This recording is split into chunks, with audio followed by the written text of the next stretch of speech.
Ladies and gentlemen, welcome back to the Ground and Pound podcast and a happy new year to all of you.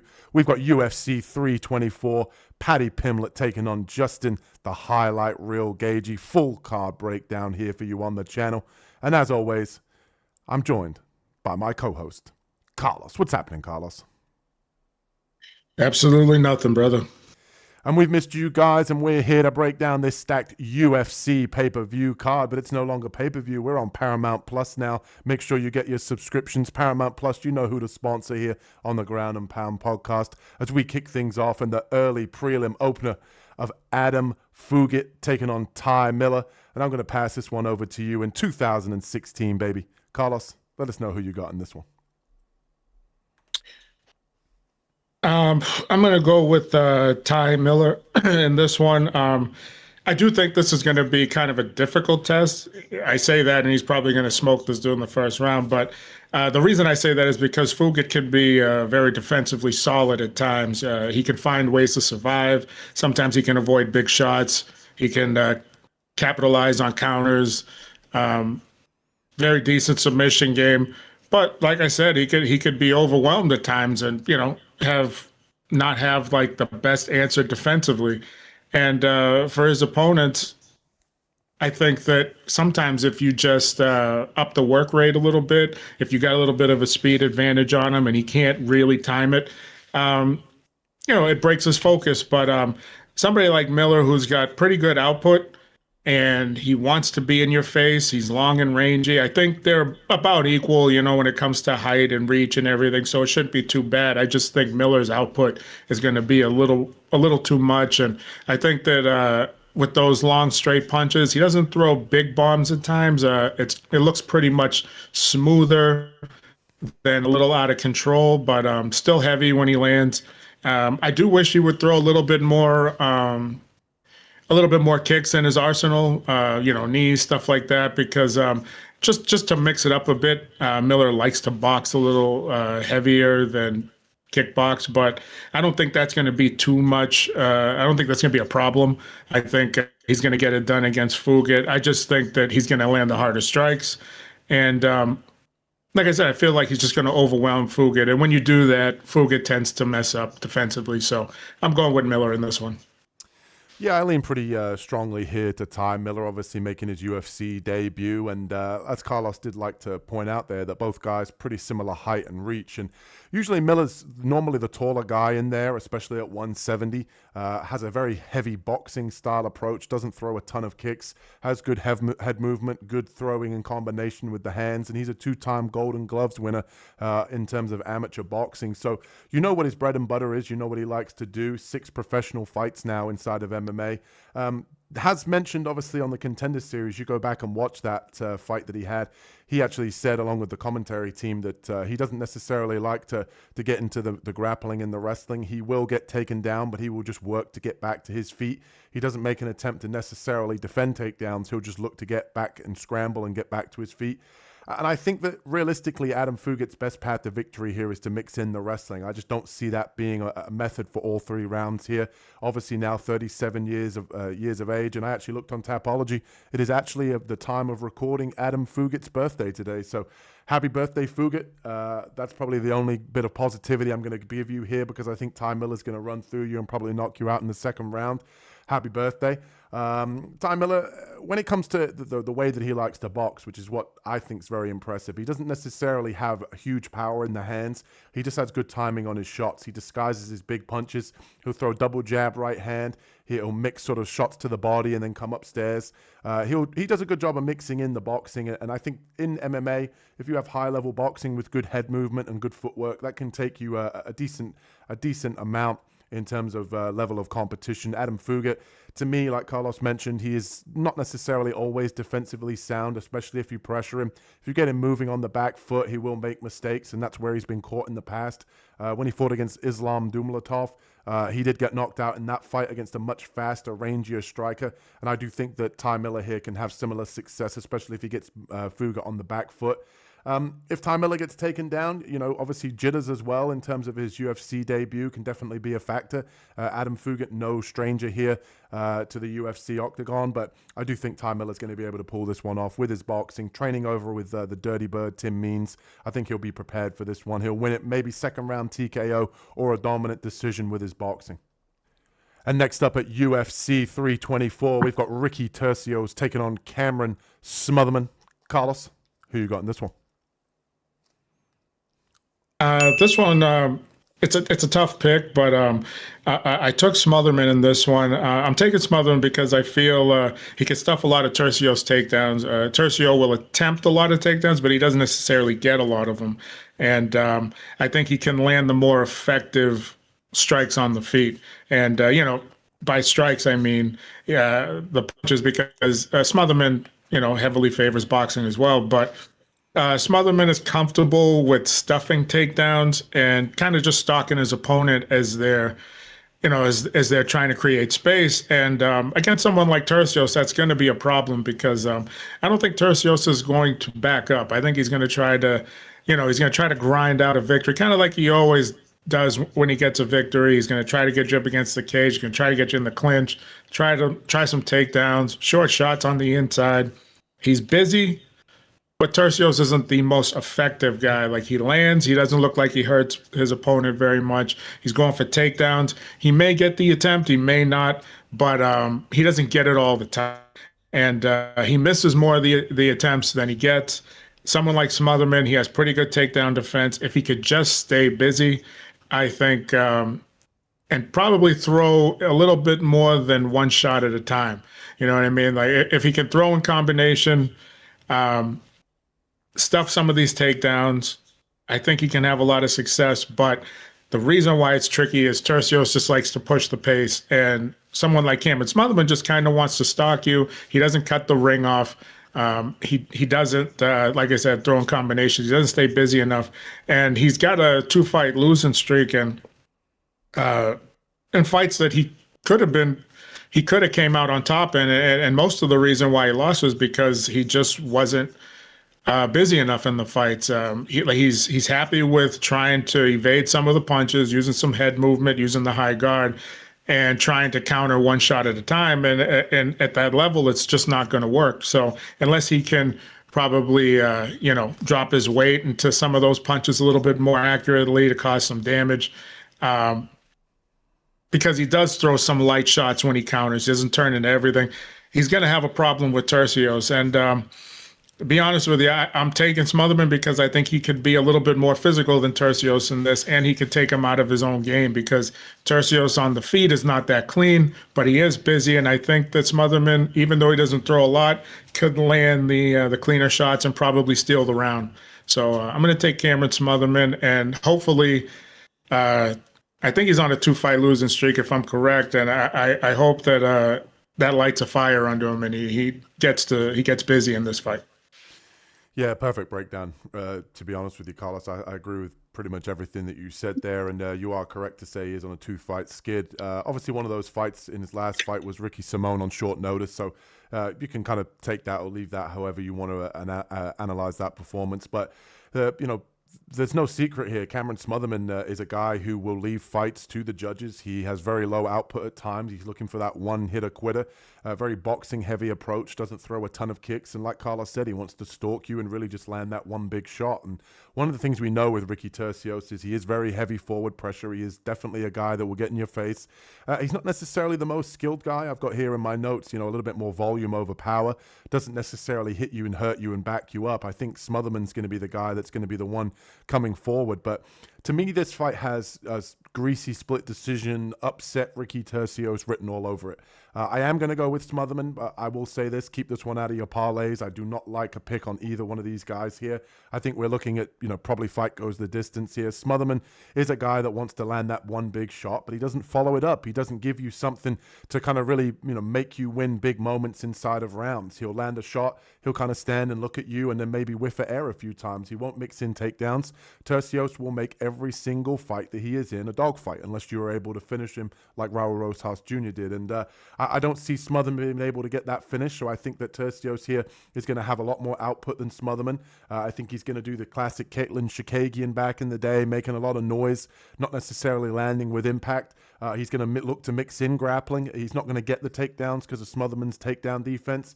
And we know with Ricky Turcios as well that his cardio is definitely a weapon. I see him taking over late and making this one a greasy split decision. But I am going to go with Cameron Smotherman. I agree with Carlos's sentiment that obviously a two-fight skid is definitely going to light a fire under the young man's ass, hopefully here, and he's able to pull this one out with maybe a bigger shot or at least winning the early rounds. Turcios takes over and he does enough to win a split decision. But Cameron Smotherman, would not be surprised if he ended up losing this one to a guy in Turcios who's just bigger. A few moments later. More output in this fight. However, I do think Smotherman's going to get this one done with the harder, cleaner shots. He is the better fighter overall. Turcios pulls off an upset. I don't see it in this one. And next up at UFC 324, we've got Michael Johnson taking on Alexander Hernandez. Carlos, who you got in this one? I'm going to get a little crazy right now, and I'm going to take Michael Johnson in this one. It's not that I'm not impressed with Hernandez. I just don't. I think that he's not fighting that quality of fighter that he's not beating the guys that are the best quality of fighter. I actually thought Chase Hooper was going to beat him, so I was surprised he won that one. But Chase Hooper still in a big learning process there, and Hernandez capitalized on it. But I really think Johnson can pull this off because, like we were talking about before, he's just an athlete. To me, like I think he's just an athlete. He's 39, but he hasn't lost a step with the quickness. He's very smooth on the feet with his 1-2. It's very sharp, very fast, probably faster than most guys in the division. Strong right now, and he makes it look easy. And I thought his fight against Zellhuber, honestly, I thought Zellhuber was just going to put him out because Johnson's known for being chinny and coming forward and getting popped. But I was very impressed by that, and what got him to stay sharp was his movement. He was just too fast. His feet are too fast, and I think that's probably what's gonna do it for him in this fight against Hernandez. His in and out is very quick, and his 1-2 is very sharp. Now, Hernandez has gotten better with his stand-up. He's a little bit more patient, and that's actually worked in his favor in a lot of these fights. For him, heavy wrestling would be obviously a very good game plan, but Johnson's got a very good sprawl. I don't think Hernandez can hold him down even if he gets him down because Johnson scrambles very quickly. And yeah, I think that if Johnson can sprawl and brawl like he likes to do and keep it on the feet and can land a sharp 1-2 down the middle, I think he can hurt Hernandez. I think that defensively he can stay sharp.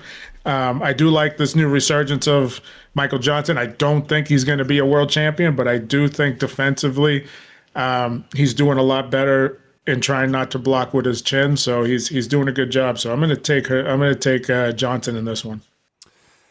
Yeah, both guys making a resurgence. Realistically, obviously, I don't think anybody expected Michael Johnson to beat Daniel Zellhuber in that last matchup. That was surprised me. I put that one down as a bad day at the office for Zellhuber, but maybe Michael Johnson's proven me wrong. Maybe he has still got everything it takes for him to make a good run in this division still. But I'm picking Hernandez here. I trust Hernandez and the movement and the momentum he's got now at 155. He didn't look good at his previous weight class. Question marks about his gas tank, his ability to fight late in fights, his toughness, his durability. I think all of that's been put to bed here at 155. 4-fight win streak coming off of back-to-back knockouts of Chase Hooper and Diego Ferreira. And if you look at, there's going to be some schmuck that, is watching MMA that's going to sit here and do MMA math and say, well, Alexander Hernandez just knocked out, Diego Ferreira. Diego Ferreira knocked out, Michael Johnson. So 1 + 1 = 2. I think this is going to be a very competitive fight. I think both guys are going to have their moments. The thing that's really kind of swaying to me is with Hernandez, I think he's going to be able to mix in the grappling. I think he's a little bit more physically stronger out of the two. I think he's going to look to mix in the takedowns here. Michael Johnson's shown an ability to defend takedowns. I think he's going to be the faster striker, the better, cleaner boxer as well. I just trust the fact that I know that Hernandez is going to be able to take a shot from Johnson. I don't necessarily trust that Johnson's going to be able to take a clean shot from Hernandez. So I do think it's going to be back and forth until Hernandez does find a big shot or he is able to mix in some grappling. I do think with Michael Johnson as well that obviously his 3-fight win streak, I do question, the Zaitar win. I do question the Darius Flowers win. I would argue that, both guys coming off of losing streaks, both guys, even Flowers isn't necessarily UFC level. The Zellhuber fight, you can pin that down and say that's a quality win. I agree with that. But I do kind of think that I don't want to say it's luck because he had a good performance, but I don't see him continuing that on from fight to fight. I think Hernandez has shown in his 4 fights that he's got a little bit better. His gas tank is there. He's looked physically better in each fight as well in terms of what shape he's coming in each fight. And I just trust him a little bit more. The younger guy here, 6 years younger, both guys similar height, similar reach. I think Hernandez can mix in some takedowns here and ultimately catch Johnson on the feet and have bigger moments and maybe even win a late knockout here or win by a decision with the grappling. But give me Alexander Hernandez here. A little bit of dissension on the Ground and Pound podcast, which is what we always like. And next up at UFC 324, we've got Rose Namajunas taking on the short notice replacement Natália Silva. Rose Namajunas was supposed to fight Alexa Grasso. Probably got a tougher test now in Silva, but Carlos, let us know who you got in this fight. I'm going to take Natália Silva. I think Rose, she doesn't have precision striking that she once had, and I also don't think she has that power at 125 as she did at 115. She was more of the bully in that weight class because of her striking, and I think Silva actually takes that away from her. I think the speed of Silva, the explosive movement, not that she's got the biggest power, but sometimes she's so quick you don't see the strike coming, and you just stay defensive. And her offense can actually make you kind of stale in a fight. She could take you out of your own fight. And I don't know if she's going to be able to do that to Rose because Rose has got a lot of experience. She can change angles. She can use her jab. She can attack your lead leg. But Silva's got she's got a hurricane of offense. She'll throw everything, kicks, punches, knees, elbows. You don't know what's coming, and you don't know how quick it's coming at you. Plus her ground game, I assume Rose is going to have the advantage on the ground. But Silva's also got a pretty good ground game, and she's got very good top control as well when she's there. I like Rose. I think that if she comes prepared to stand, I think she's going to give Silva a lot of problems. But I also think that her best bet is to try to get this to the ground as much as possible, be on top, and fight in the clinch or something. But Silva, she's also very strong in the clinch as well. She can maneuver her opponent. Like I said, she does like to be a bully in close. So everything kind of tells me Silva is going to get this done. Not that Rose doesn't have the ability to do it. I just think it's Silva's turn right now, and I think she's got the speed, the power, the youth. Not that Rose is old, but I just feel that her prime came a little early.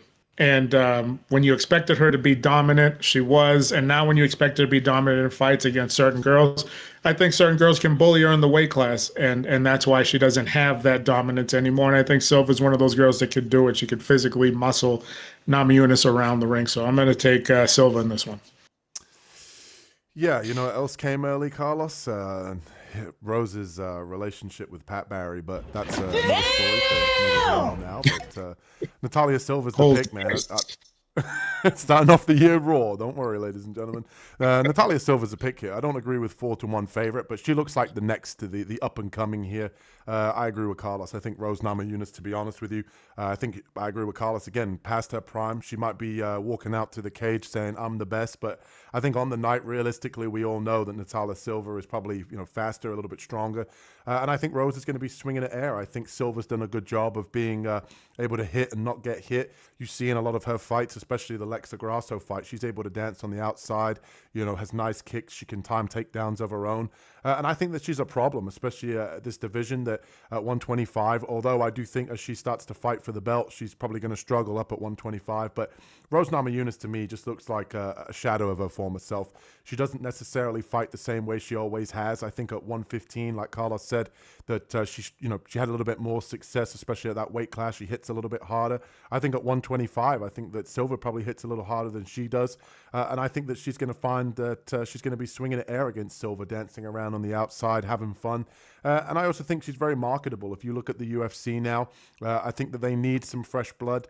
They need a woman like Silva to be able to come up in this division and have success. And I don't necessarily think that plays into the judges, but I think that that's definitely what the UFC is looking for in some of the women's divisions here. Natália Silva looks like she plays that part very well. And I think that although she doesn't necessarily have finishing capability, that she controls most fights from start to finish. Her opponents struggle to hit her, she hits them, and also she can resort to the grappling. And in this matchup, I don't really see a way that Rose is going to be able to get her hands on her, get her down successfully for multiple rounds. So give me Natália Silva here to get this one done, fighting on the outside, picking, prodding at Rose, and ultimately winning unanimous decision victory. And next up at UFC 324, we've got Denzel Freeman taking on Josh Hokit. Hawk to and spit on that name. Who you got in this one? I'd like to take Hokit because I think he's more of an athlete, and I think his wrestling base he can use a little bit more than Freeman, because I think Freeman's going to want to keep this on the ground. I just don't know how effective Hokit's going to be getting him to the ground. I'm going to take Freeman in this because, he also has an extensive, I think it was a Greco-Roman background as well. And I think that if he can keep this standing, not that Hokit is not a great, not that he's not a good, stand-up fighter. We just haven't seen it yet. And the short amount of time, he definitely doesn't have the experience Freeman has. So that's an area that he can exploit. Hokit, he's going to have to probably use some of that speed, some of that athleticism, and try to mix things up because it looks like he has some heavy shots. It looks like if he wants to close the distance pretty quickly, he can, because his opponent's going to be worried about his takedowns and probably getting hit with an overhand because, heavyweight class, these are big boys. They throw something, they can land it. So there's a fear anytime he gets close to you. I just think I'm going to go with Freeman because he's got a lot more experience. He's gone up against bigger grapplers, bigger wrestlers, and he's come out on top as well. So I think he's got enough experience to get this done. Not that Hokit is not a good fighter. I just think this just might be a little bit of a big step up for him. So I'm going to go with Freeman. Dissension here, man. I'm going with the incredible Hawk, aka Josh Hokit, man. I like what I saw in his UFC debut, getting the first round finish. And to me, one of the things I pay attention to, especially in the heavyweight division, is some of these guys that come in at 230, 240, under that 265 mark. They're not necessarily cutting weight to get to the weight class, and they have that speed advantage. And you saw that in his opening fight. He was able to get to the target early, get that first round knockout, and I like the speed in the hands of Hokit, and I think he trusts in that. Obviously, 7-0, a guy that's finishing most of his fights early in the first or second round. And when you look at Freeman, he comes in, his previous fight, UFC debut, we expected him to come in and show the wrestling pedigree chops, and he came out and pretty much had a Muay Thai style striking match where he was kind of sparring with his opponent, and that kind of left a little bit of a sour taste in my mouth, in my opinion. I think he showed that he can strike, but he had an opponent there that ultimately isn't necessarily that much of a striker in himself, so it didn't necessarily teach me that he can stand and trade with a guy like Hokit. He was defensively sound. His corner, every time he was landing was making the, the oppa, sort of the loud gestures to show the judges that he's landed. But the difference to me between these two, and this is how I'm breaking this one down, is Freeman and his corner make noises in order to show that a strike has landed. Hokit just lets that strike land, and you hear it. So to me, I look at the power, I look at the speed of Hokit. I think he finds the target here on Freeman. Unless Freeman comes out and shows that wrestling pedigree and he's able to wear down Hokit with takedowns, show his experience that he's got over in the PFL, I think if this one stands and trades on the feet like he did in his previous fight, I think Hokit finds the target, maybe finds the knockout here. Obviously, Freeman can get him into deep waters. Like I mentioned, Hokit has not gone long in fights. Second and third round, drag him into deep waters with the wrestling. I wouldn't be surprised if Freeman's able to have the upper hand in that style of fight. But I think Josh Hokit's going to get this one done. He's going to hock to and spit on that thing. And next up at UFC 324, we've got Alex Perez taking on Charles Inner G Johnson. Carlos, who you got in this one? I'm going to take Johnson in this one. I think he's got too much length, too much movement. He's got good takedown defense. He can be taken down, but he's always finding his way to get back to his feet somehow. Perez, has beaten everyone he's supposed to beat, but the people that he's lost to are the elite. Which this as I pick Johnson, it doesn't make it an easy pick. I'm just picking Johnson because he's been more active. He's had more fights in the last year because, Perez has been injured. I think that Johnson is probably, he's feeling loose. He's feeling comfortable in the cage. And I think Perez is still getting his timing back. We talked about it. He lost to Asu Amabayev by guillotine, I think, in his last fight. Mm-hmm. But he looked good against Almabayev, and Almabayev's a killer. How would Charles Johnson do against Almabayev? Probably the exact same way. And I just feel that Johnson's got a lot of movement. Perez has got to time that. He's got a lot of reach. And those are things that he's got to get over first to get inside. And I think by the time he finds out, that might be enough for Johnson to steal 2 rounds. So I'm going to take Charles Johnson in this one. Yeah, I think this is a much tougher matchup than people are probably realizing this week. Charles Johnson, as Carlos mentioned, has been the more active fighter, obviously coming off of that knockout of Logan Kavanagh. I did not see that one coming, and I said to Carlos before we went to break this one down that when you look at Charles Johnson's performances, they're so up and down. He'll lose to a guy in Temerov and go ahead and knock out Joshua Van, the current champion, and then he'll knock out a guy like Logan Kavanagh and then have a decision victory over a guy in Jake Hadley you expect him to mop the floor with. So very, very up and down, very inconsistent, obviously 35 years old, very tall for the division, usually weaponizes his cardio. He can mix in takedowns, and his boxing is very long and straight to the target. I like that style fight here. If Perez does what he did against Asu Amabayev here, kind of tucking his chin and swinging overhooks, I think Johnson can definitely have the footwork and that long rangy jab to kind of pepper Perez all night long. But it's tricky because, as Carlos mentioned, if you look at the losses that Perez actually has here, Asu Amabayev, Tatsuro Taira, Makayev, you've got, Pantoja. That's absolute murderer's row in this division. And obviously his victory that he was able to get over Nicolau isn't necessarily that impressive, but it just goes to show that he's still, ranked. He's still a high-level opponent, and he's still a guy that can definitely pull off an upset or at least pull off a victory in the higher levels of UFC at this point. And it kind of leaves me to kind of think, well, if Perez is the guy coming forward, he's the one mixing in takedowns, pushing the pace. He wants to get back in the win column after these streak of losses. He's going to fight a little bit desperate. And I don't necessarily think that Charles Johnson's the guy that's going to be able to sit down on a right hand and land a shot when a guy is coming in. I know you see the Logan Kavanagh fight and you point to that, or the Joshua Van fight, but let's be real. He was losing a lot of exchanges in those fights before landing that shot. I think it's just the range that catches people off guard. I think Perez has got enough experience, enough head movement here that he can pull off the upset. I'm going to pick Alex Perez. I'm not confident. I flipped back and forth on this one pretty much all week. I do like Perez's chances here. I think that Johnson doesn't have that kind of that sting in his shots to be able to keep Perez off of him. If you look at Asu Amabayev's fight, for example, in that last fight, Asu was able to get takedowns when he needed them, timely takedowns. He was able to land big shots to at least back Perez up at moments. I don't see that with Johnson. He's always fighting on the back foot. He's always circling out. I just think realistically he's more of a volume, weaponized cardio kind of guy. And I do think that Perez is a guy that realistically he's going to come forward. He's going to be desperate. He's going to mix in takedowns. He's going to fight for his pretty much his UFC career at this point. And I trust his level of competition here. So I think he gets back in the win column. Obviously, his loss to Asu was only a month and 2 weeks ago. So not that long ago. I think he's chomping at the bit to get back and, kind of go on a win streak of his own here in 2026. And to me, not to knock anything about Charles Johnson's performances, but I do think that some of them, they have a little asterisk behind them. I do think that they're kind of question marks about, he was losing up until he was winning, and especially in his last fight. You could point to the Joshua Van fight as well, but give me Alex Perez here to get this one done. I would say split decision, get back in the win column here for a UFC veteran. And next up at UFC 324, we've got Ateba Gautier taking on Andrey Pulyaev. Carlos, who you got in this one? I'm going with Gautier in this one. He's not wild for someone who's pretty new to the sport. He looks comfortable in the ring. He looks like he's been in there for a long time. Looks like he has a lot of experience, which he doesn't.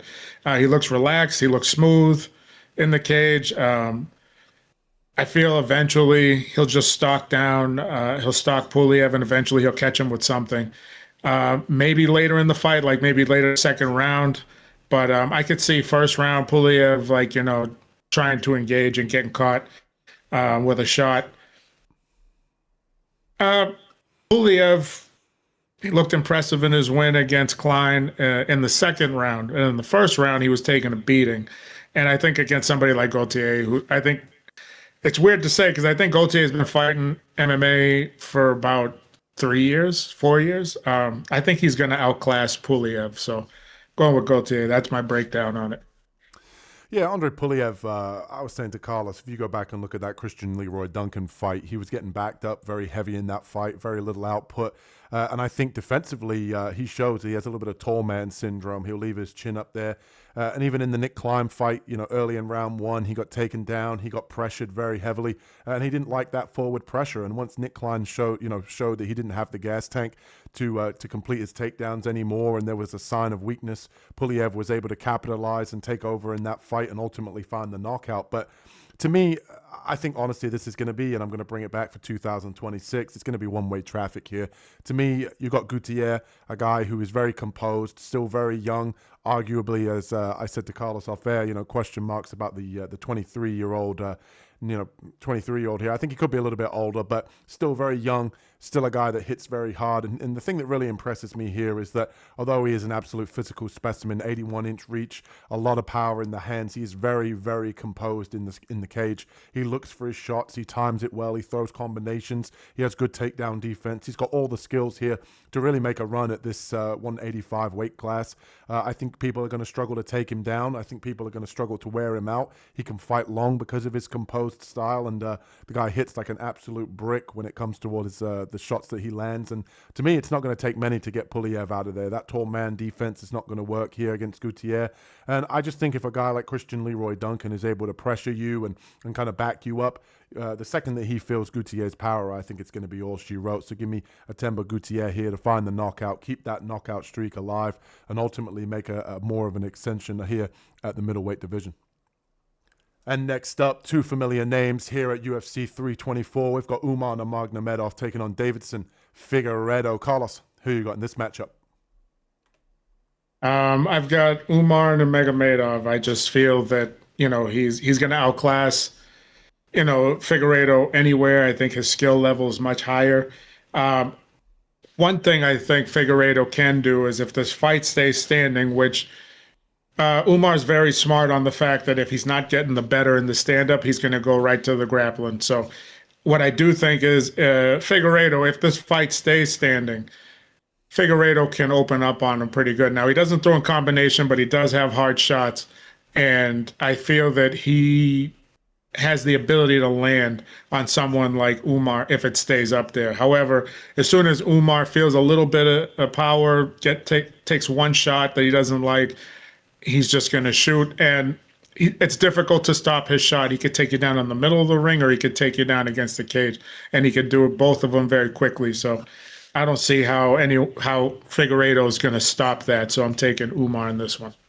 Yeah, and just before I do my breakdown here, I just wanted to throw out that no, Umar Nurmagomedov did not grow 7 inches and become 6'3". That is a typo on the graphics before somebody gets at me in the comments.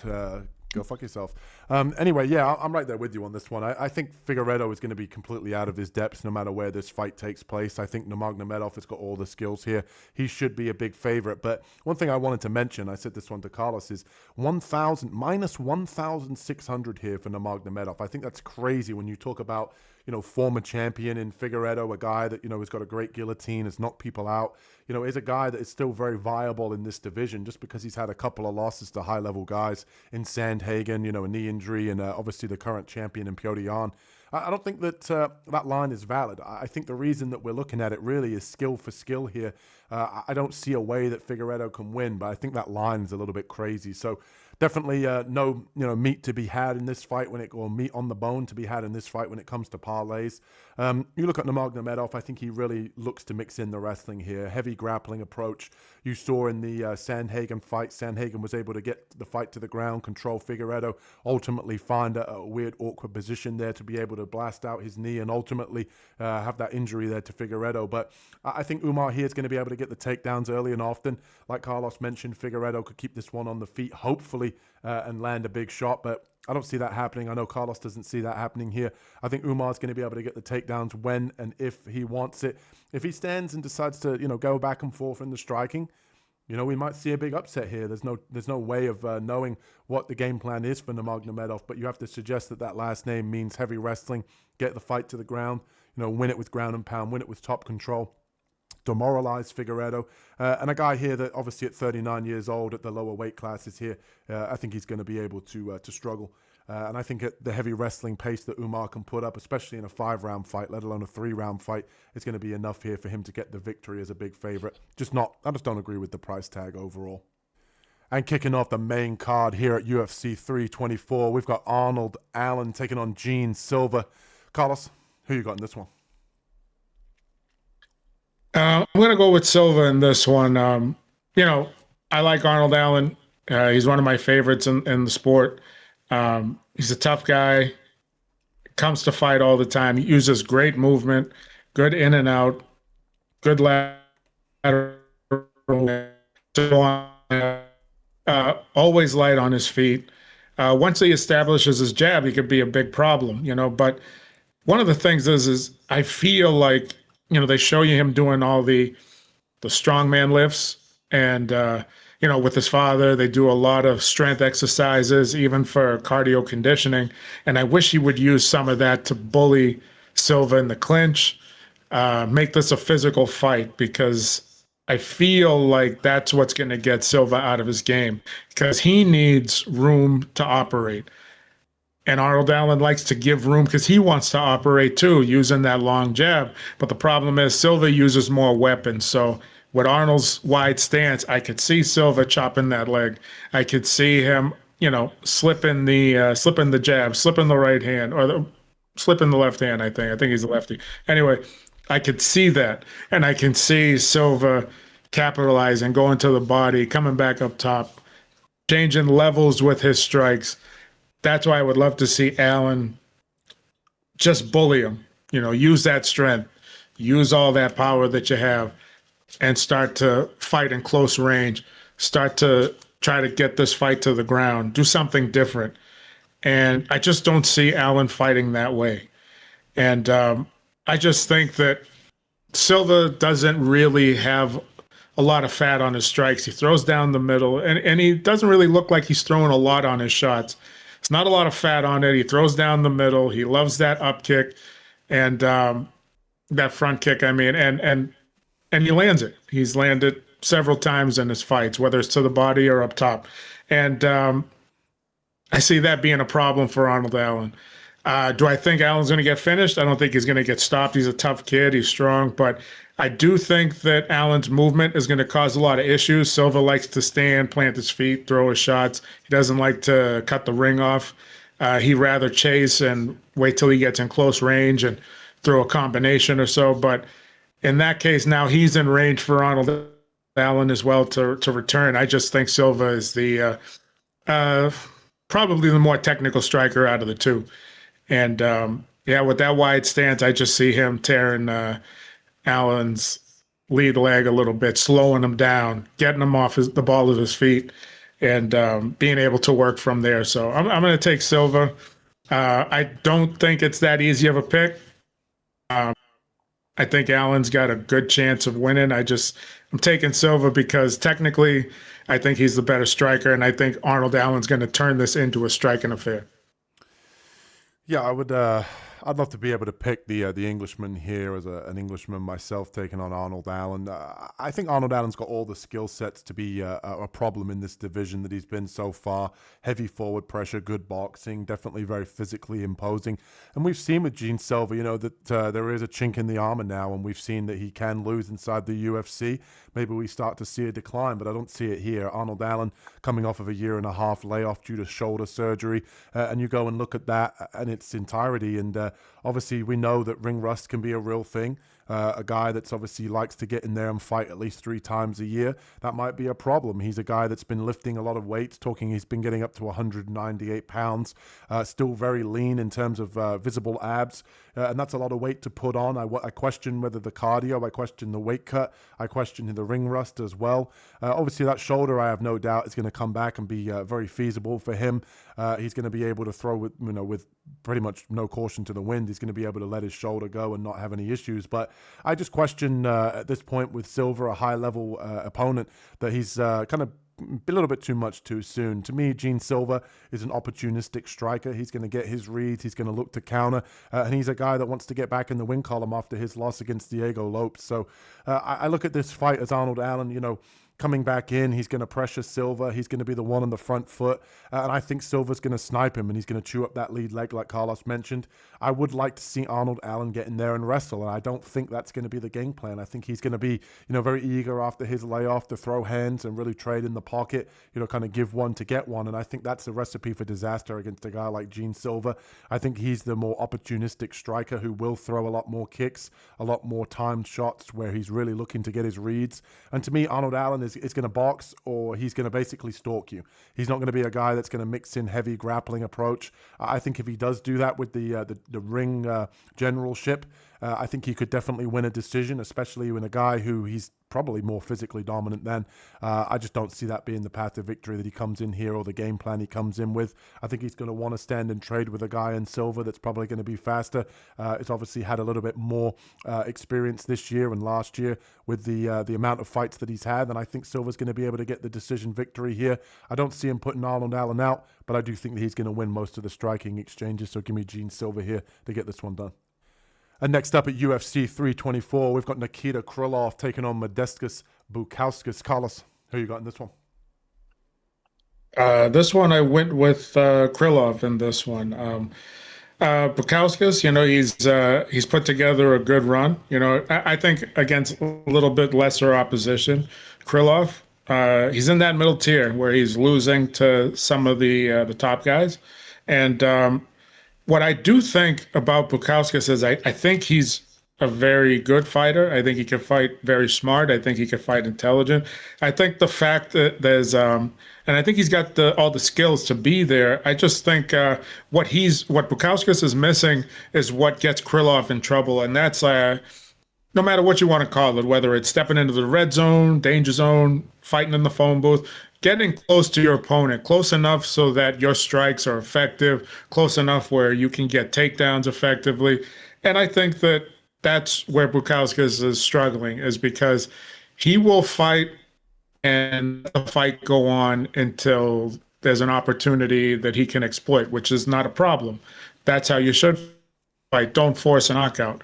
But there's a lot of times where he looks like he can get the finish, and he's still keeping the guy in the fight because he's not going for it. Whereas Krylov will step in and he'll either hurt you or he'll get, as we see, if we've seen, he's gotten chinned a couple times. So this is one of those crossroad fights where Krylov is that like that little bit of an upper tier, maybe the middle tier in that weight class, where he's got the skill, the ability, the experience to be there. Bukauskas is now going to test himself, I think, at that level. And I'm going to take Krylov only because of experience, but I do think that Krylov being a little reckless can, and Bukauskas being a smart fighter, I think Bukauskas can exploit that. I also think that Krylov's a little quicker, little lighter on the feet, and Bukauskas is kind of heavy on the feet, and I think that Krylov can actually exploit that too. So I'm going to go with that, and I think I'm going to go with the fact that Krylov is a little bit more aggressive to get this done. Not the brightest to get it done sometimes. He comes walking in face first, but I think Bukauskas doesn't really rip into anything, so I think Krylov can come in safe, take a couple shots, nothing too crazy, and impose himself from there. Yeah, I've always had Nikita Krylov down as a guy who's got that opportunistic moment where he can capitalize and find a finish, whether that be on the feet or on the ground. I've had him down as a guy who, he'll look for those openings and let his opponent kind of present those openings to him, or he will set them up. And I think in his last two fights, he's gone completely away from that. He's had time off. He's come into the cage, obviously very eager, a little bit overzealous. And he's come in and he's got caught. He's not let the fight come to him. I don't know whether that's down to ring rust or if that's just, he's a blood and guts guy that wants to get into wars. But in his previous two fights, there's no doubt about it. He's been knocked out. He's come in far too aggressive and got caught.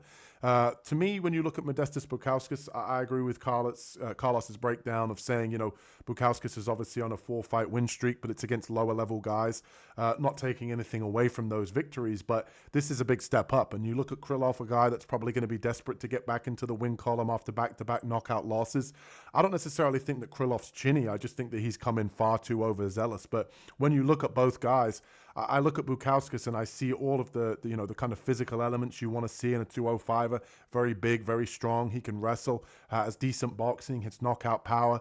But I look at this fight and I think, well, Bukauskas has had moments in fights. You go back and look at that Prachnio fight, for example, where he gives his opponents moments to be able to capitalize to hurt him. And I think with Krylov here, if he comes in overzealous, yeah, sure, he'll get knocked out. Anybody at the 205 division can knock out a guy when he's coming in with his hands down, kind of swinging wild and leaving his chin up there. But I think if we see the old Krylov here that comes in a little bit more measured, I think there'll be opportunities that Bukauskas is going to present in the fight that Krylov can definitely take advantage of, especially on the ground. We've seen with Bukauskas that he might shoot a sloppy takedown. He is a little bit more muscular, I think, than Krylov as well, which I think will serve him poorly in this fight. When you think about how the movement of both guys are, I think Bukauskas can be a little bit plodding at times, especially as the fight goes on. He wants to sit down on his punches, which I think Krylov is a little bit more lighter on his feet. I think realistically here, this is a get-right spot here for Nikita Krylov. I'm going to say that he either finds the knockout on the feet with an opportunistic strike, or he's going to be able to get this one to the ground, or Bukauskas might even take it to the ground, where Krylov's going to be able to capitalize with some sort of submission. But I like Nikita Krylov here as the underdog to get this one done at UFC 324. And next up, we've got the heavyweight banger here at UFC 324. We've got Waldo Cortes-Acosta taking on Derrick Lewis. Carlos, who you got in this one? It hurts me to say, man, because I love the Black Beast, but I am going with Salsa Boy Cortes-Acosta in this one. I think he's the more skilled of the two. He knows how to diffuse the power. Now, Derrick Lewis can come out, throw a flying knee. He does that switch kick, flying switch kick in midair. He does have big power in his shots. The big deal is, like, those are big movements. They're very wide moving for him. Like, it covers a lot of area. But Salsa Boy has a way of just stepping out of the way in time to not get hit clean with something or not absorb the full force of the shot. And I feel like Derrick Lewis, right now we've seen some pictures of him ready to go, so he's not going to be winded after the first round. But someone like Salsa Boy can get you off in the first round, get your timing off, get your movements off, because you're not landing the way you want to, and then he can start to land from there. And he's done that in a lot of his fights that he's won. Actually, in every fight he's won, and even against big punchers, he's done just enough to slip out of the way so he's not getting rocked. And he comes back with his own combination. So I hate to say it, but skill-wise, I mean, I want to see Derrick Lewis get the knockout. Everybody does. Everybody wants to see the Black Beast celebration on the ground there. But I think Acosta's going to pull this off. And he's a good fighter. He's skilled. I only see Derrick Lewis's way of winning this is if he just bum rushes him and catches Cortes-Acosta off guard and his defense is falling short and he catches him with a flying knee or a spinning back fist or some wild kick that he likes to throw. But I don't see that happening with someone like Acosta. Too technical, too defensively sharp. I'm going with Waldo in this one.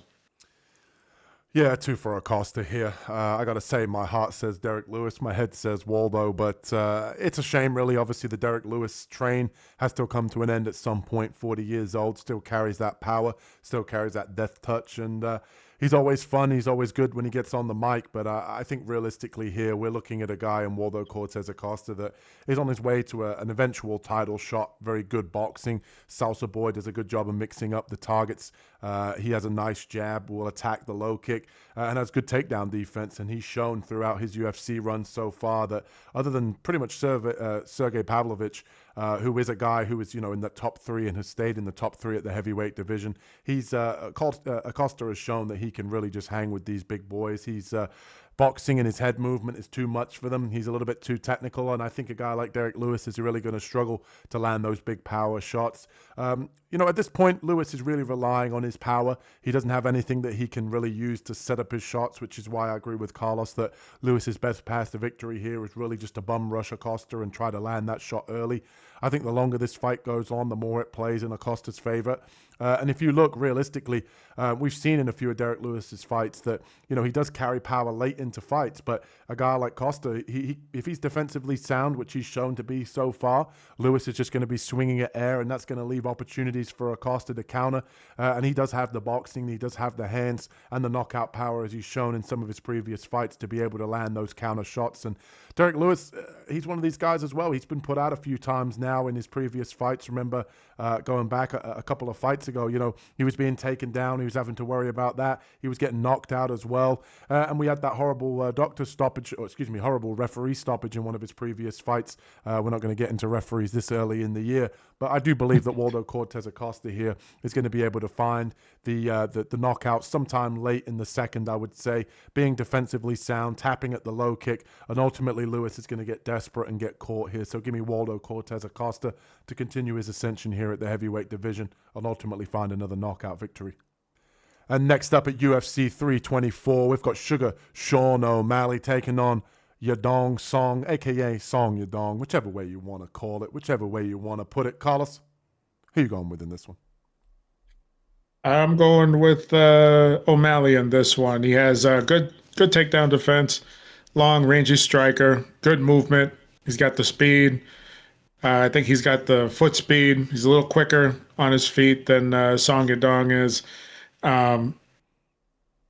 Song has struggled against movers, like Sandhagen, Kyler Phillips, just to get him in one spot. He likes to plant his feet, throw some heavy shots, and he needs you to stay still. And O'Malley's not going to do that. He's going to move in and out, and he's going to change angles, and he's going to come in, throw a shot, get back out. So you're not going to have to try to time it when he comes in to land something big, which he did. He was able to do against Sandhagen. I think he staggered him for a moment with a shot. But when you do that, you got to make sure it's clean. And when Song throws, it's a little wild. So the accuracy isn't there. So the power doesn't land exactly where he needs it to be. And I think that's the length and he's got the power. He's got the power to hurt Song Yadong. Wrestling, I don't think is going to be a factor. I think that if Song's going to try to wrestle him, he's going to clearly find out that wrestling is not really O'Malley's weakness. It's Merab and the pressure that he puts on, including the wrestling. And I don't think Song has that ability to wrestle the way that Merab does. Not that Merab does anything special. He just chains everything together, and he changed and he puts the strikes together as well. So he's keeping you working constantly. And Song Yadong doesn't fight like that. He likes to be a little bit more explosive. And when he's going for that takedown, he wants the finish. He wants to control you on the ground. And I don't think he's going to be able to get that against O'Malley. The only thing that worries me is like, how does O'Malley feel after? I mean, I want to say getting humbled. Not that O'Malley is like, he is a braggadocious asshole, but when he talks about fighting and he talks about his approach to fighting, you could tell that he's humbled. Like, he knows he has the ability to do it, and he knows that, he can be stopped at times, or he can be outperformed by people like Merab or, at the time, Chito Vera. And he makes a joke of the fact that he didn't lose to Vera, but he knows deep down inside that he did. These things happen. I hope that mentally that Merab fight didn't play too much of a role, because, he said he had an injury the one prior to that. He's going to come back better than ever. And sometimes if you force that into your life, like that you're better than this guy, and you lose like that, it's going to do something to you. But I think O'Malley is strong enough to come back from that mentally and get the performance that he needs over Song Yadong. So I'm going to take Sean O'Malley to get it done. Yeah, I'm happy you brought that up with O'Malley. I was going to talk a little bit about that in my breakdown too, that it's going to be, realistically, this is a fight that O'Malley should win. A back and forth striking affair, a guy that wants to plant his feet and stand in front of him. A less skilled Piotr Jan here. Obviously, Song is a guy that wants to come in, and obviously that team alpha male style of fighting is, kind of boxing and heavy wrestling. And I don't think that Song is going to be able to have success doing either. I think O'Malley's much more rangier. He's going to have a 5-inch reach advantage.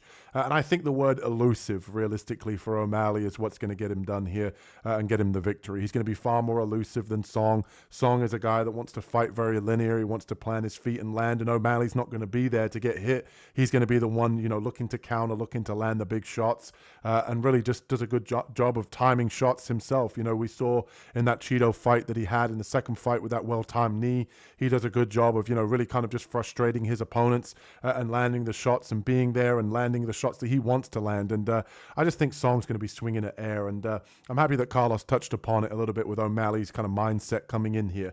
I think that's going to be the deciding factor. If we see a motivated O'Malley that's, still has that kind of swagger about himself, that arrogance, I think it will serve him well. I do question whether he comes in here humbled after that Dvalishvili loss, the back-to-back losses. Obviously coming in healthy in this one's going to help. He did mention before he had a torn labrum in the first title defense, which is why he didn't perform very well, but he actually looked better in that fight with a torn labrum than he did in the second fight. So who's to know, whether O'Malley is necessarily the same O'Malley that has that arrogant swagger about himself, like when he fought against Marlon Chito Vera the second time. Hopefully he does. Hopefully we get the Sugar Show back this year, fighting in that elusive style, and I think that he can definitely pick up the victory here against a guy in Song Yadong, who realistically he's a guy that wants to stand and trade with you. Mix in wrestling, I don't think either of that's going to be on the table. Give me Sugar Sean O'Malley here, get back in the win column, and ultimately win a unanimous decision victory. And that brings us to the co-main event. And as always, if you're enjoying the content here, hit that like and subscribe button as we break down UFC 324's co-main event. Amanda Nunes taking on Kayla Harrison. Carlos, who you got in this one?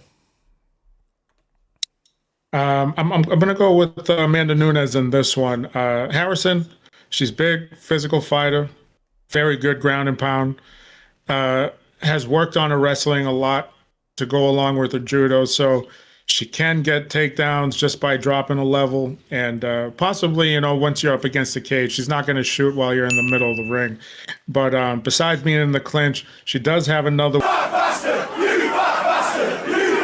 way of taking you down, and that's going to work in her favor, because to get Amanda in the clinch, and she, when Harrison gets someone in the clinch, she does like to, throw some knees to the body, soften you up a bit while she's getting you, off balance to get a throw or something like that, or get you up against the cage for the takedown. But Amanda also likes to fight in the clinch as well if she can.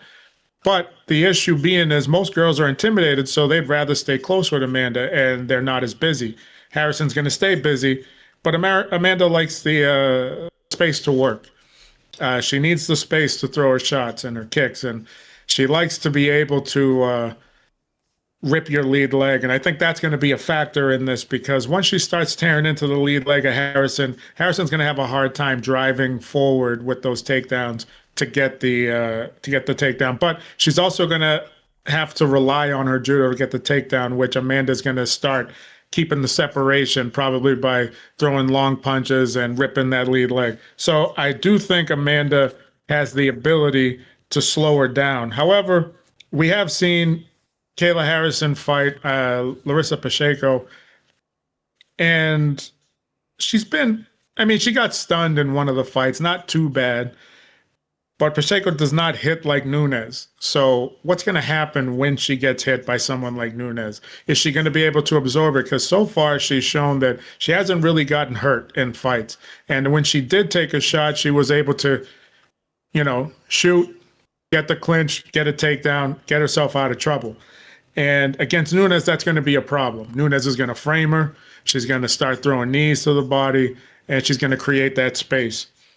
The thing is, if you make Nunes work and you don't keep getting hurt by her strikes, we have seen Amanda fade in fights where she's left herself open for the submission. And I think against Kat Zingano, I think she got submitted in that one. I'm not too sure. I can't really remember that one. But what I do know is that she did lose that one. She was winning early. Kat Zingano was able to hold on and get the victory. Kayla Harrison has that resilience as well. The only issue is how does she react to Amanda Nunes' striking? And I think Amanda can do a lot more damage to Harrison on the feet than, Harrison's a tank. So she looked like she could take a lot, but I feel like Amanda could do a lot of damage to slow her down. I'm going to take Nunes because she is the best. She's put out the best, and I feel that she's going to get the job done. It's just so tough with such a long layoff. Harrison's been busy. She's been fighting in some very competitive fights against Pacheco. Those fights are very physical fights, and Amanda just, as Juliana Pena, same thing. She got tired. Yes, she was injured in that fight, but as soon as she gets tired, she fades and she lets herself get the loss. So I don't know what's going to happen in that fight. I wish I could say Nunes all the way. It's going to be a tough one. I don't know how you feel about it. I wouldn't bet Nunes winning. I wouldn't even bet Harrison winning. But I will say that I don't even know what I'm going with this one, because I'm just going to stop right there. I'm going to take Nunes. I feel she's going to hurt her. She's going to do some damage. That'll slow down Harrison and those takedowns. Yep. It's a tough one to pick, man. Yeah, I know what you're saying, and I'm going to interject a little bit here. I'm right there with you. There's a lot of question marks on both sides. And when you kind of look back at the history of these two, obviously both of them training at American Top Team. I know Amanda left there. Kayla decided to stay there. And I don't know if that plays into a factor of how these two see each other and whether one, kind of has the upper hand in sparring, or, or the coaches know something that we don't, or anything that it comes down to that in terms of these two women's careers. Obviously, two of the better females in the division. The Nunes, a Hall of Famer, obviously known for a power, and a woman that's obviously come back and avenged her loss against Juliana Pena. But there's no doubt about it to me that the Lioness, obviously when you look at her previous victories before her retirement and now her coming back, that she's not necessarily looked at her best. And when you look at Kayla Harrison, obviously a very high-level judo practitioner, not known for the striking. So I think the thing that really has me tied up here in this fight is realistically that if this fight plays out on the feet, we know that Harrison is not a woman that, really has high-level striking. I wouldn't even say that she has mediocre striking. Her striking is feasible to set up her takedowns, and that's about it. You look at Nunes, obviously we know that she can hit, and she can crack and she can knock people out. She sets up her shots very well. But we have seen her, get wrestled, get taken down. We have seen her back taken, and we have seen her, I don't want to say quit, but, in moments she's shown weaknesses in where Kayla is definitely strong. So there's a lot of question marks for me. You throw in the 2.5-year layoff as well. Does Nunes come back a shadow of her former self? Does she come back new and improved, motivated here, knowing that she can beat a girl like Kayla Harrison, who maybe she's beaten in sparring somewhere down the road, and that she feels very confident in this matchup, which is why she's decided to take it to come back to reclaim her belt. So there's a lot of question marks for me. I do think that Kayla Harrison is a very viable champion, 19-1. Obviously, that one loss, like Carlos mentioned, against Pacheco. But we saw in that Pacheco fight that Pacheco was able to get the fight back to the feet. She was able to scramble. She was able to really make it a dogfight. I just question whether Nunes has that in her at this point, 37 years old after a long layoff. I question whether she has that still to be able to make this a dogfight. I could see Nunes maybe having success early, but I think Harrison could be able to get the takedowns, really wearing her, and kind of go with the ladder of what Carlos said about this fight. I'm going to go with Kayla Harrison in a slight lean. I am a big Nunes fan. She's one of my favorite fighters. I do think that she is very viable still as an opponent here for a woman like Kayla Harrison. I just think realistically here, the layoff, the age, and the fact that these two have history together, I have a little bit of a question mark when it comes to people that have trained at the same gym and one moves and one doesn't. Maybe I'm looking into it. Maybe it's absolutely nothing. It could play out like nothing. But to me, I'm going with Kayla Harrison here. I think she can weather an early storm here from Nunes, get the takedowns, and smother an older lioness here who's not necessarily in her prime anymore. But I wouldn't be surprised if Nunes was able to pull off the upset here as the underdog. And it's time, ladies and gentlemen, for the UFC 324 main event. Justin, the highlight Gaethje, taking on Paddy, the baddie Pimblett, the lad. Carlos, who you got in this one? It's tough not to take Paddy in this one because he has gotten a lot better stand-up wise, and he's got the ground game to go with it. Paddy, I think, is a very heavy striker too for the weight class. Very big for the weight class, but he doesn't have a way to get this fight to the ground. So I think a lot of his grappling abilities are going to be are not going to play a factor in this. So I'm going to go with Justin Gaethje because the Gaethje that comes out and fights like he did against Fiziev, like he did against Ferguson, who could stay technical, who could stay sharp defensively, who throws straighter shots, who attacks the lead leg, who throws down the middle. That guy can win this fight. If Paddy can't fight, if he fights like he did against Chandler, he's a little wilder, but the punches were straight, but they were a little wild as well. Like he was swimming and then threw it down the middle. If he fights like that, Gaethje's going to pick him apart. And that's kind of what I expect. I don't expect him to be sharp in his striking from his last fight to now. It's a possibility, but that's not who he is. He's not that guy that's going to have clean technique like that. He's not the guy that's going to be very solid defensively. But if it goes to the ground, is he going to sub Gaethje? I don't believe he has that ground game where once it touches the ground, that Gaethje's in trouble. I think he's not even going to be able to get it there because few people are able to get it down to the ground. One of them was Khabib, and he submitted Gaethje. So I don't feel that he's going to be able to implement that part of his game. So that leaves the stand-up, and I feel that Gaethje is going to cause more damage. He's going to cause more crashes. He's going to probably hurt Paddy a few times to the leg, probably to the body. But Paddy does take shots very well, whether it's to the leg or to the head. So I don't see a knockout from Gaethje, but I do see this being a war for 5 rounds. And this may be the first time, because he's got very good cardio too, that he slows down in a fight, especially if his leg gets chewed up. So I'm going to take Paddy. I'm going to take Gaethje. I think he's going to get it done. I don't think it's going to be pretty. I think it's going to be a very gritty fight. Paddy has gotten so much better since the oh my goodness. There was a fight where, good Lord, I can't remember who it was that people thought he lost to. And either way, since then, Jared Gordon, since then, he's made big strides and he's gotten a lot better. And that's what makes this difficult, is that he's put the time in, he's gotten better, he's gotten more technical. I just feel that Gaethje is a little bit more technical, a little sharper, and he's going to get it done. But Gaethje's also 37 with a lot of miles, and those are the ages, 35 to 40, where it's like they're going to start to slow down. You've been in a lot of wars. It can happen overnight, or it can happen in, maybe another year from now. I think Gaethje has taken enough time off to help himself heal, help himself relax, help himself get better, to recover. And I think he's going to be ready to go. So I'm going to take Gaethje to get this one done. If you're enjoying the content, hit that like and subscribe button as we talk about this main event. And you know what we came to deliver. We're talking Paddy, the baddie, Pimblett here. And obviously I'm wearing this wig for a reason because I'm picking Justin Gaethje. No, I'm kidding. We're obviously going to go with Paddy, the baddie, Pimblett here. You know what it's all about. The punch-drunk Justin Gaethje, 37 years old. You could point to the Michael Chandler fight as a clear example of a fight where he just wants to stand and trade and not be technical. He wants to get into a brawl. You can point to the Fugitt fight and you can say, hey, that Justin Gaethje would probably beat a guy like Paddy Pimblett. But one thing is for sure, and even Carlos mentioned it, Paddy, the baddie, Pimblett shows improvement from fight to fight. And that's what I think we see here.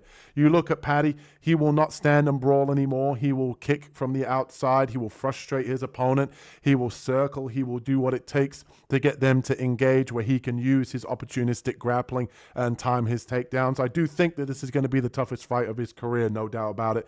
You look at the skill set of Justin Gaethje here. Obviously, good kicks, lights up the calf, good boxing. Very, very, in terms of pedigree, I think that he's definitely fought the who's who in the division. Michael Chandler's lost to the who's who of the division, but Gaethje's actually got some credentialed wins at this top sort of 15 division here at lightweight. And obviously, it's no secret. Justin Gaethje has good takedown defense, good wrestling himself, and very few people are able to take him down, which is why I think that this is going to be a tough fight for Paddy overall. I do think that he has got the skill set, however. Each fight, the thing that's really impressed me about Paddy is that he's shown an improvement to his game from fight to fight. I look for that in fighters. I think that he comes here the best version of himself, bigger, stronger. I think his striking is going to be a little bit improved. It's going to have to be, especially his defensive striking as well. He's going to have to be able to have better head movement and not take the big shots from Justin Gaethje. He's going to have to be able to land those big kicks from the outside and really just use moments and make this a gritty dogfight. I think this is going to be very back and forth. I think Paddy is going to have success eventually getting this fight to the ground. And I actually, unlike Carlos, do think that once fights hit the mat, Paddy is able to look for those sort of submissions, and he is able to make some sort of opportunistic submission happen. And one of the things, if you even look in that Michael Chandler fight, once he did get the fight to the ground, he's either looking to hurt you or tap you, one of the two. And I think even if he gets the fight to the ground here against Gaethje, he's able to pull him down a few times. I trust him to be able to stick to that game plan and not get suckered into a brawl. I do think that Gaethje, like I said, can definitely have success on the feet. I just trust Paddy here to be able to show that he's got more levels to his game.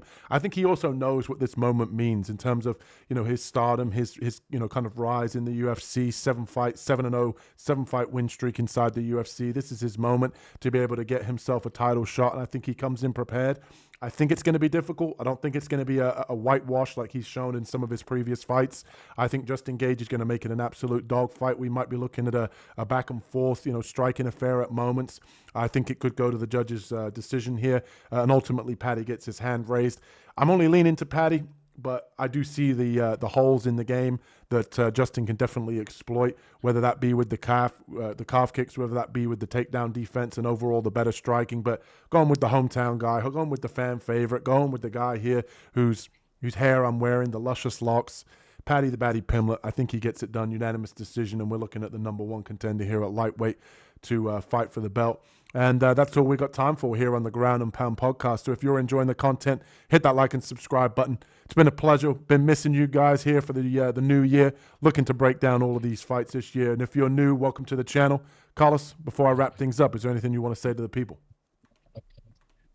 Yeah, man, it's good to be back on here doing these fights. I got to apologize for the confusion in the Harrison-Nunes fight. That is definitely a very difficult fight to pick. And you guys got to remember to give me a moment because this brain doesn't work the way it used to. Maybe it's been hit a few times. Maybe it hasn't. Who knows? Maybe I'm just getting old, but always good to be back. And if you like the content, please remember to like and subscribe. Sit back and have a can of Coke and some Tucky fried chicken, lad. And enjoy UFC 324 Paramount Plus. We'll catch you guys in the next one. Peace. Peace.